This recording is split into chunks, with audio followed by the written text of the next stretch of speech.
I want free rent. How much free rent do I get on a new lease, especially when I have to do a fit out? Stay tuned to find out.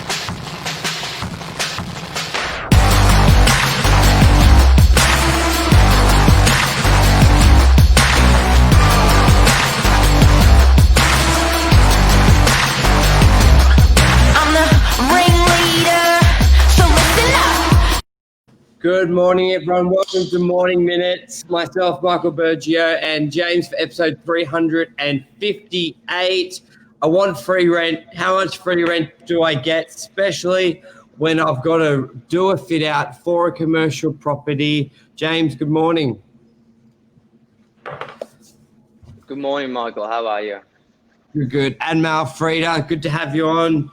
So, James, one of the, as we spoke about yesterday with the heads of agreement for commercial property and how there's about 10 points of negotiation for a commercial lease, one of those pretty big points is the free rent of a lease. Do you want to talk about why is there a free rent? Because most people who rent residential, you basically start paying from when you get the keys. Why is it a little bit different in commercial? Yeah, so when you're starting a business, there are all sorts of reasons why a bit of free rent is, fairly normal. You've got a lot of startup costs. You've got to get the business going until you can trade, until you can actually start to earn some money. So it's sort of reciprocal. The landlord's offering you a small window of time to set yourself up, and then you can start moving forward and paying rent after the rent-free agreed. So it's just a little window of time to help you out, get you on your feet so that you can then trade more successfully. Yeah, because it's not like you open up a shop and you can start selling whatever it is, coffee, or have the staff come in. There's a bit of a down, like you just can't, you've got to build your premises. So a lot of the time you're getting a premise that is empty, as in no ceiling, potentially no power, no water. So you've actually got to get the builders in there to start fitting it out. And a lot of owners, because as we discussed yesterday, you could show an empty shop and you're showing people from 15 different industries.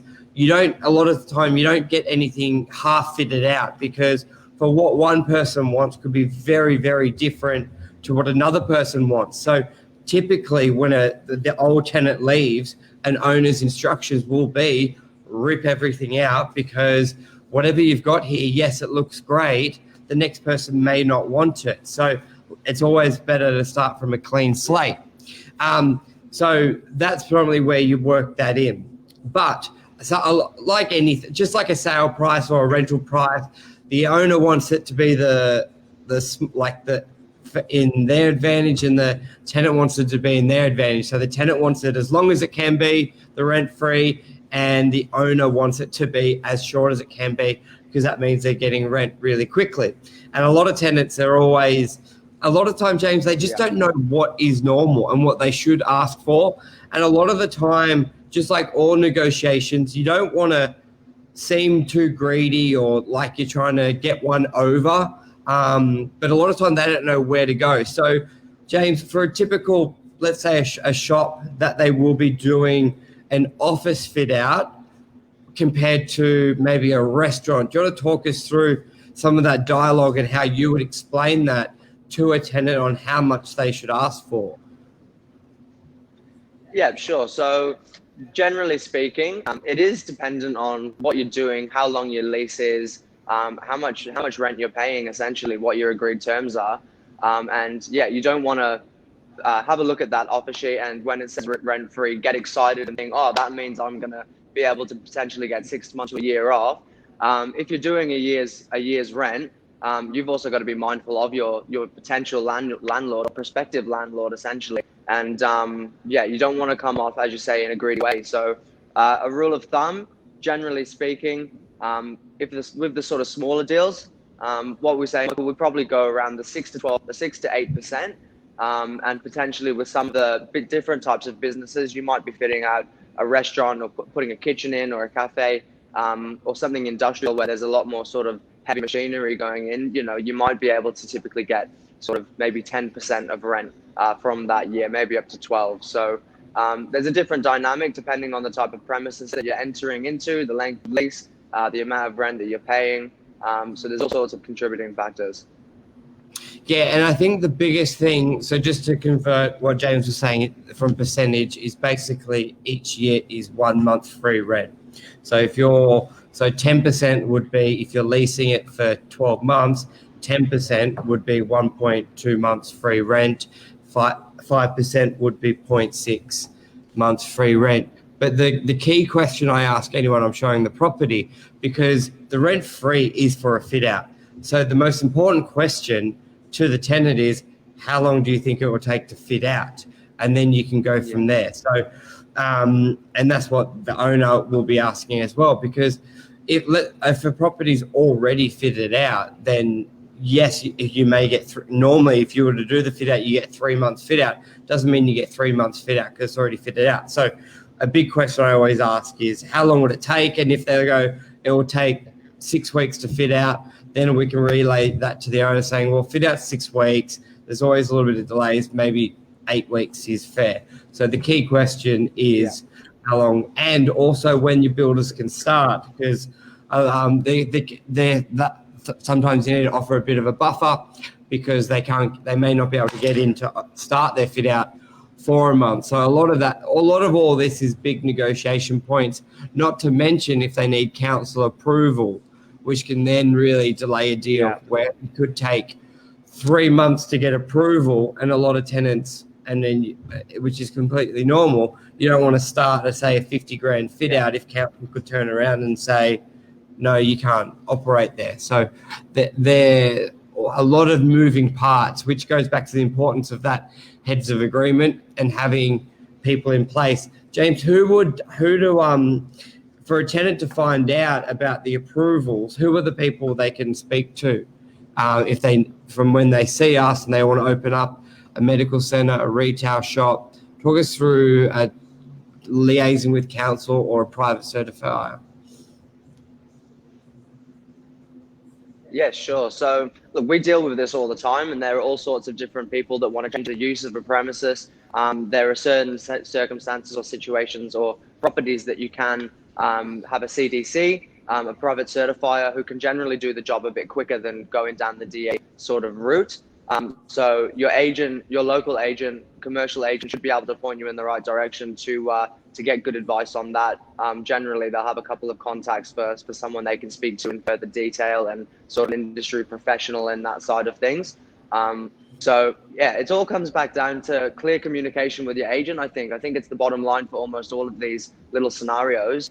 Don't allow yourself to go out in the dark. Ask the questions. If you don't know it yourself, find out, rather than just sort of hoping that it'll all happen.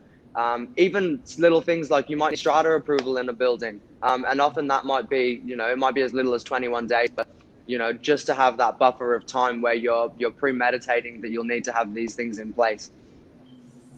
Yeah, that's key as well, especially if you're looking at a building that has strata, which means generally there are units on top. You got to go body corporate to apply, and they're the little things that you've got to take into consideration when you're choosing a property, because you may have the option of 2 retail shops. One could be a little bit older, but it's freehold, which means there is no strata, and you're just dealing with the owner who's the decision maker.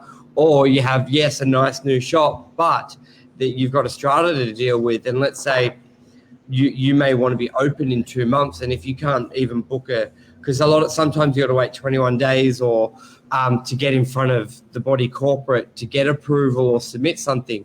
So when you're looking between properties, you got to look a lot more.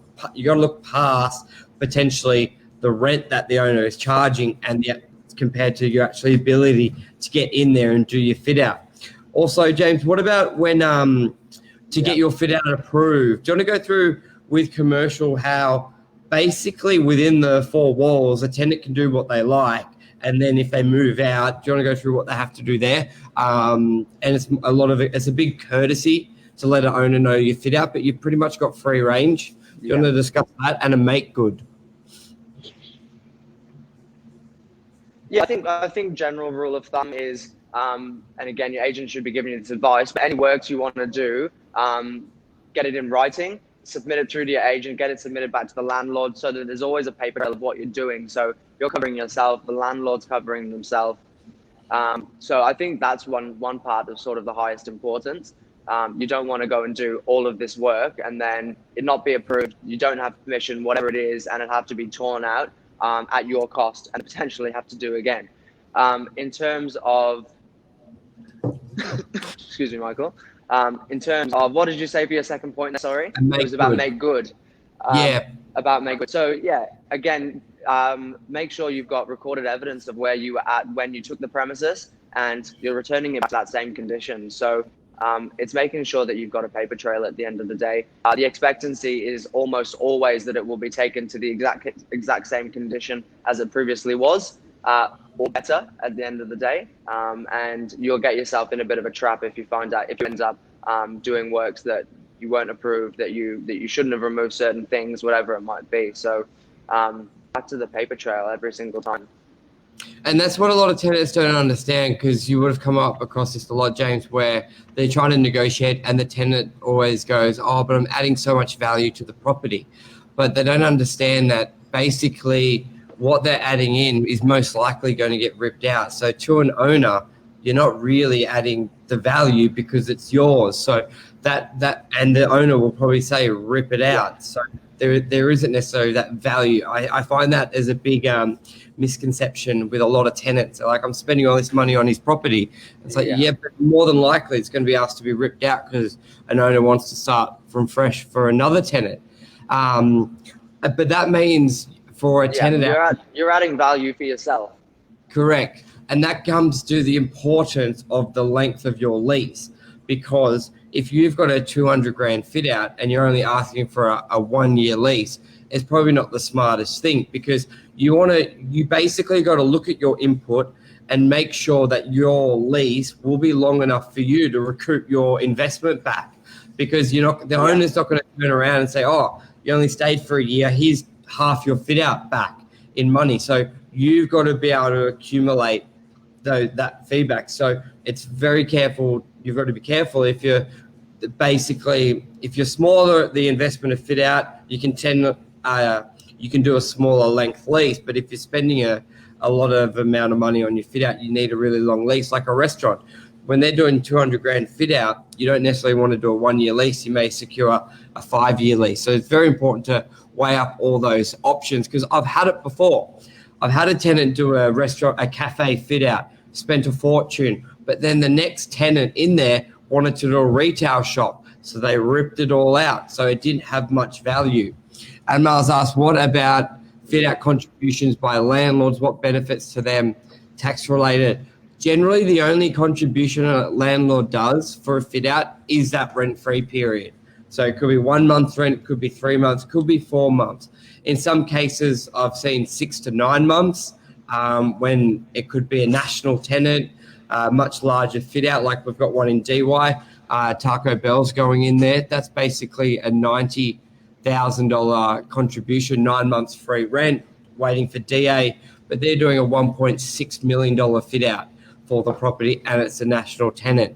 But that's like a unicorn. Most of the time, the only contribution is a few months. I've seen it sometimes, Anmar, where an owner has paid for it up front. And let's say your rent's 100 grand a year and the fit out is $1 million. The owner's paid for that contribution up front, and now the rent's 120 grand a year. So the owner can claim back that expense, and they're getting more rent. They're getting a higher annual figure of rent, which means the value of the property goes up. Because let's say at $100,000 a year rent, the property is worth $2 million. At $120,000 a year, the property is now worth 2.4. So the owner gets a tax benefit, and the owner gets an extra 400 grand upshot. But a lot of that's quite unique and doesn't happen often. Most of the time, the only benefit is that sort of rental free period there. Anything else you want to add to this, James? No, I don't think so at this stage. Look, there's a lot of complexity to all these, and it's situational. It depends what you're doing. It depends what your business is. It depends your landlord. If you've got a professional commercial landlord who knows what he's talking about and knows what he's doing, they can structure these things in ways that's beneficial for both. But otherwise, generally, keep it simple. Don't ask for too much. play the fair game and then play the long game at the same time, not the short game for your own personal improvement and reward. But also have the documentation. So no one understands what is fair, and so it may seem fair to you because you know your fit out's going to take 3 months. But if you haven't communicated that to the landlord, then he may think you're taking the piss. So it's very important to have your builders ready, have the supporting documents, and have that communication, and that sort of set there. But that's a wrap for Tuesday. James and I will be back Wednesday as well. Probably another commercial topic. Keep it good. Mark, good morning. Probably. All good. Thanks, Amal. Cheers, guys. Bye.